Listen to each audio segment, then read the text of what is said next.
जय गुरु जी संगत जी। अगर आप भी अपना सत्संग शेयर करना चाहते हैं तो दिए गए व्हाट्सएप नंबर पे, जो कि डिस्क्रिप्शन बॉक्स में भी मिल जाएगा और कमेंट बॉक्स में भी आपको वो व्हाट्सएप नंबर मिल जाएगा, उस पर आप ऑडियो रिकॉर्डिंग करके या फिर ऑडियो प्लस वीडियो रिकॉर्डिंग करके या फिर लिखित सत्संग भी शेयर कर सकते हैं और उस सत्संग को सारे गुरु परिवार के साथ शेयर किया जाएगा। जय गुरु जी, शुक्राना गुरु जी। आइए सुनते हैं आज का बहुत प्यारा सा सत्संग और जानते हैं कि गुरु जी अपनी संगत को कैसे कैसे ब्लेस करते हैं।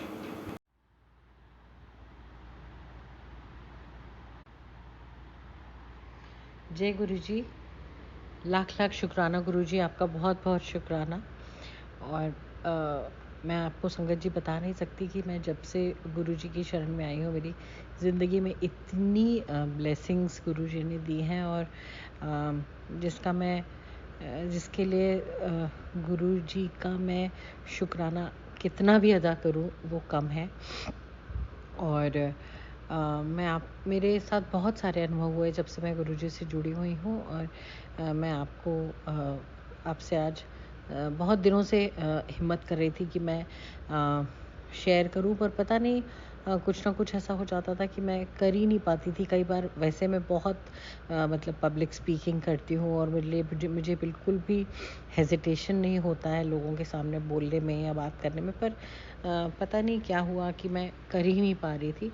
पर कुछ दिनों से मेरे अंदर ये बात बार बार आ रही कि मुझे अपने सत्संग शेयर करने चाहिए और ये गुरुजी का ही आशीर्वाद है, उन्हीं का इंडिकेशन है, उन्हीं का इशारा है। और मैं गुरुजी के चरणों में बहुत बहुत प्रणाम करती हूँ और गुरुजी के आशीर्वाद और उनकी आज्ञा से अपना सत्संग शेयर करती हूँ। संगत जी, मेरा सबसे जो बहुत ही विचित्र सा और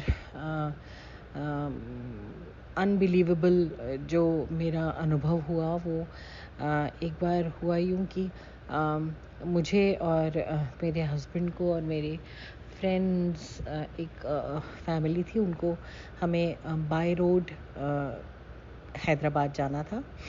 और हम सब तैयार थे, बड़े एक्साइटेड थे कि हम लोगों को जाना है। और मेरे हस्बैंड को बहुत ज़्यादा ड्राइविंग का शौक़ है और हम लोग बहुत लंबे लंबे डिस्टेंसेस करके आ चुके हैं।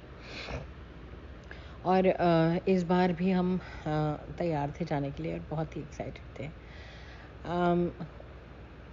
पर जब मैंने सब तैयारी कर ली, कुछ दिनों से मेरे अंदर बहुत ज़्यादा इच्छा हो रही थी कि मेरे घर में मुझे सत्संग करना है। और मैं चाह रही थी कि एक बहुत बड़ा सत्संग करें। तो एक आंटी है जिन्होंने मुझे इस पर इंट्रोड्यूस किया था, जिन्होंने मुझे गुरुजी के चरणों में से मिलाया था और जो मुझे गुरुजी की शरण में लेके आई थी। उन्होंने मुझसे कहा कि कोई ज़रूरी नहीं है कि तुम इतने बड़ा करो या कुछ भी करो। अगर तुम्हें लगता है तुम्हारे पास टाइम नहीं है तो तुम 5-10 लोगों के साथ भी सत्संग कर सकती हो और वही अच्छा होता है, अपने घर में तुम करो। तो मैं सोचती रही और आप यकीन नहीं करेंगे संगत जी कि मैंने जाने के एक दिन पहले अपने घर में सत्संग किया। और जितने लोग आए थे सत्संग में, सारी संगत ने ये कहा कि इतना शांतिपूर्ण वातावरण, और सब हम जैसे ऐसा महसूस हुआ जैसे हम एक ट्रांस में चले गए थे एकदम। मतलब होश ही नहीं था कि हम कहाँ गुम खो गए थे। और मुझे सत्संग के दौरान अचानक ऐसा लगा कि मेरे कंधे पे किसी ने आके टैप किया और मैंने जैसे ही आँख खोल के देखा तो देखा गुरुजी बाजू में खड़े होकर मुस्कुरा रहे हैं संगत जी। और पता नहीं मेरे पूरे रोंगटे खड़े हो गए और मुझे इतना अच्छा महसूस हुआ, मुझे बहुत खुशी हुई कि गुरुजी मुझे देखे। और एक और संगत आई थी जिन्होंने गुरुजी को मेरे डाइनिंग टेबल पर बैठे देखा। तो ये ब्लेसिंग्स थी गुरुजी की, वो आके अपना आशीर्वाद देना चाहते थे और ये हुआ। और उसके बाद हम चले गए, हम लोग दूसरे दिन हमें जाना था, हम चले गए। वहाँ पे हमारा जो काम था वो हमने किया और वहाँ से मुझे आगे कहीं और जाना था और मेरे हस्बैंड को और जो दूसरी फैमिली थी, मेरी फ्रेंड और उसकी डॉटर्स, वो बाय रोड वापस आ रहे थे वहाँ से। अब वो लोग चल पड़े वहाँ से और मैं सुबह निकल गई अपने जहाँ मुझे जाना था, मेरी फ़्लाइट थी, और ये लोग बाय रोड वापस हमारे होम टाउन के लिए आ गए। मेरी फ़्लाइट लैंड की और मैं बस लंच करने बैठी थी कि अचानक मेरे पास कॉल आया कि क्या बात है, सब कुछ ठीक-ठाक है? मेरे एक फ्रेंड के हस्बैंड ने कॉल किया कि क्या हाल है? उन्होंने मेरे हस्बैंड का नाम लेते हुए पूछा कि क्या मनोज ठीक है? सब कुछ ठीक है? तो मैंने जैसे ही सुना तो मेरे को इमीडिएटली इतना ज़ोर का चक्कर सा आया, मुझे लगा कि डेफ़िनेटली कुछ गड़बड़ है, क्योंकि ये लोग बाय रोड गए थे और ऐसा कोई पूछा। तो मैंने बोला क्या हुआ इसमें? क्या बात हुई? तो उन्होंने कहा कि नहीं कोई बात नहीं, तुम डरो मत, तुम कहाँ हो? तो मैंने कहा मैं तो उनके साथ हूँ ही नहीं। तो वो समझ गए कि मुझे नहीं पता है, तो उन्होंने नहीं तुम चिंता मत करो, कुछ नहीं हुआ है, शायद गाड़ी को थोड़ी सी चोट लगी है। मेरा इतना सुनना था कि मैंने दोबारा से फ़ोन किया। मैं लगातार फ़ोन करती रही अपने हस्बैंड को, उन्होंने नहीं उठाया। मेरी फ्रेंड जो साथ में थी उसको बहुत बार फ़ोन किया, उसने फ़ोन नहीं उठाया, और मैं बस गुरुजी को याद करके इतनी ज़ोर-ज़ोर से रोने लगी कि गुरुजी मदद करो, मदद करो। और फिर मैंने थोड़ी देर बाद ट्राई किया तो मेरी उस फ्रेंड ने उठाया और बोला कि अभी मैं बात नहीं कर सकती हूँ, पर तुम बिल्कुल चिंता मत करो, सब कुछ अंडर कंट्रोल है। काफ़ी बहुत बुरा हमारा एक्सीडेंट हुआ है, और उसने फ़ोन काट दिया। और इतना सुन के मैं फिर बहुत ज़्यादा सिर्फ ध्यान करने लगी गुरुजी का कि गुरुजी सब ठीक रखना, और मैं वापस आने की तैयारी करने लगी। मैंने बोला मुझे बस निकलना होगा, पर मैं इतनी कंफ्यूज थी और इतनी हैरान और परेशान थी कि मुझे कुछ समझ नहीं आ रहा था कि मैं क्या करूं। ऐसा हुआ, और उसकी थोड़ी देर बाद फिर मेरे पास किसी का कॉल आया, मेरे हस्बैंड के ही फ्रेंड का। उन्होंने कहा कि तुम चिंता मत करो, हम लोग वहाँ पहुँच गए हैं और सब कुछ ठीक है, बस खाली वो जो मेरी फ्रेंड थी उसकी डॉटर जो 13 इयर्स की थी, उसको हिप में फ्रैक्चर हुआ था, जो कि चिंता का विषय तो था ही, और तकलीफ़ की भी बात थी। पर मेरे हस्बैंड को, मेरी फ्रेंड को, उसकी दूसरी बेटी को, और मेरा साथ में एक जो और हेल्पर था, एक खरोंच भी नहीं आई थी किसी को। और जब अगर आप उस गाड़ी की फ़ोटो देखेंगे कि उसमें कैसे चोट लगी थी और कैसे एक्सीडेंट और कैसे भिड़ा था, तो वो एक गाड़ी गोल होके फुटबॉल के जैसे हो गई थी। वो जीप कंपस थी, जो कि काफ़ी स्टर्डी गाड़ी होती है। ये लोग निकल रहे थे, इन्होंने बस चाय पी और चाय पी के बैठे ये गाड़ी में, और 10 मिनट के अंदर अंदर एक बड़ा कंटेनर जा रहा था सामने, जिसमें जाके हमारी गाड़ी पूरी भिड़ गई, और वो गाड़ी एकदम फुटबॉल के जैसे हो गई। अगर उस गाड़ी को देखो तो कोई यकीन ही नहीं कर सकता कि उसमें कोई भी ज़िंदा बचा होगा।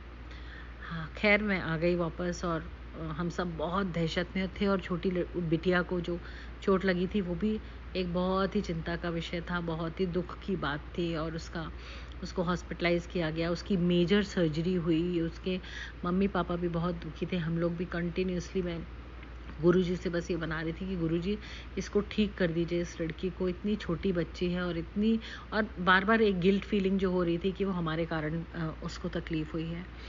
और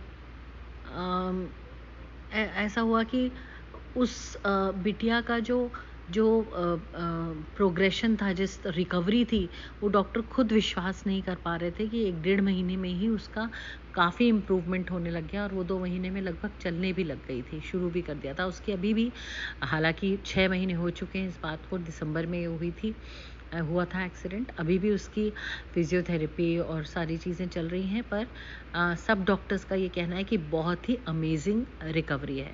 तो खैर बहुत सारी इससे और रिलेटेड बातें हैं, पर संगत जी मैं ये बताना चाहती हूँ कि ये इतना बड़ा मिरेकल और इतना बड़ा आशीर्वाद था गुरुजी का कि पॉसिबल ही नहीं था उस एक्सीडेंट से बच के आना।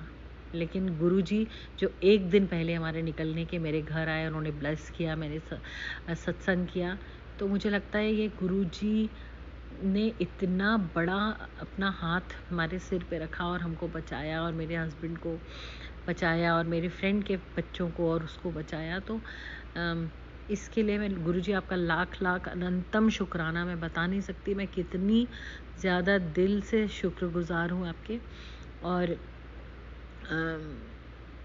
मेरा एकदम दिल भर जा रहा है जब मैं कह रही हूँ, और हर कदम पे गुरुजी ने मुझे बचाया है, हमारे परिवार को बचाया है। अभी एक और मेरे साथ मेरा एक और सत्संग है जो मैं आपसे शेयर करना चाहूँगी संगत जी, कि मुझे करीब 2 साल से एक यूरिनरी इशू था, प्रॉब्लम था, जिसकी वजह से मैं बहुत परेशान थी। मैंने अपने शहर के सभी डॉक्टर्स को दिखाया और मेरा एक माइनर प्रोसेस होना पड़ता था। हर हफ्ते मुझे 2-3 बार बहुत ही पेनफुल प्रोसेस से गुज़रना पड़ता था और मुझे बहुत दिक्कत होती थी। और जब भी किसी भी यहाँ के सारे डॉक्टर्स को दिखाया, उन्होंने कहा कि ये पॉसिबल, इसमें और कुछ इलाज नहीं है, अगर आप ऑपरेशन कराओगे तो ये सक्सेसफुल नहीं होगा और इसलिए आपको यही लाइफ लॉन्ग करना पड़ेगा।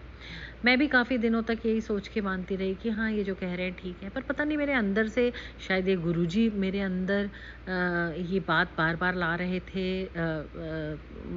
उनका ये आशीर्वाद था कि मुझे बार-बार लगता था कि नहीं, मुझे किसी दूसरा ओपिनियन लेना चाहिए, किसी बड़े डॉक्टर का, किसी बाहर बॉम्बे वगैरह में। और ये इसके ही चलते मैंने एक दिन मेरी एक फ्रेंड है, उसने बताया कि बॉम्बे में एक बहुत अच्छी डॉक्टर है जिनको मैं जानती हूँ, यूरोलॉजिस्ट हैं, और तुम जाओ और उनसे मिलो। और अचानक मेरे हस्बैंड को मैंने बोला और हम लोग ने बुकिंग कराई और हम वहाँ पहुँच गए। और जब वहाँ पहुँचे तो उन्होंने देखा हमको और उन्होंने कहा कि नहीं, इसका तो बहुत माइनर सा ऑपरेशन होता है, सर्जरी होती है, और ये आपको किसने कहा कि ऐसा ठीक नहीं हो सकता? कोई ज़रूरी नहीं है, कोई भी सर्जरी 100% गारंटी नहीं देती है सक्सेस रेट की, पर इसका मतलब ये तो नहीं कि हम ट्राई नहीं करते। और गुरुजी की कृपा से, गुरुजी के आशीर्वाद से, जय गुरुजी, आपका बहुत बहुत शुक्राना।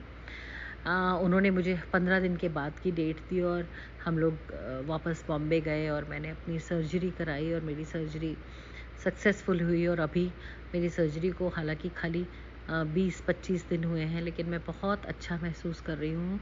गुरुजी, आपका बहुत बहुत शुक्राना, बहुत बहुत धन्यवाद। आपने मुझे इतनी बड़ी प्रॉब्लम से निकाला है और आगे भी आप निकालते रहोगे, मुझे इसका पूरा पूरा विश्वास है। गुरुजी, आपने इतना मुझे बख्शा है, इतना ज़्यादा मुझे आपने आपकी कृपा है मेरे ऊपर और मेरे परिवार के ऊपर कि मैं कितना भी चाहूँ तो मैं शुक्राना नहीं अदा कर सकती। संगत जी, तो ये मेरे 2 बहुत ही पावरफुल अनुभव थे जो गुरुजी की कृपा से हुए। और संगत जी, मैं बहुत बहुत धन्यवाद देना चाहती हूँ गुरुजी का। इसके अलावा मेरे बहुत सारे लगभग छोटे-छोटे काफ़ी सारे अनुभव और सत्संग हुए जिसको मैं दोबारा शेयर करूँगी। पर ये मेरे 2 बहुत ही पावरफुल अनुभव थे जिसके लिए मुझे लगा कि गुरुजी ने, अगर गुरुजी नहीं होते मेरे जीवन में या गुरुजी के चरणों में और शरण में मैं नहीं आई होती तो शायद इससे हम निकल नहीं पाते और पता नहीं क्या हो जाता मेरी ज़िंदगी में। शुक्राना गुरुजी, बहुत बहुत शुक्रिया। थैंक यू गुरुजी, आपने मेरे जीवन में इतनी खुशी और इतनी अच्छाई लाई है, उसका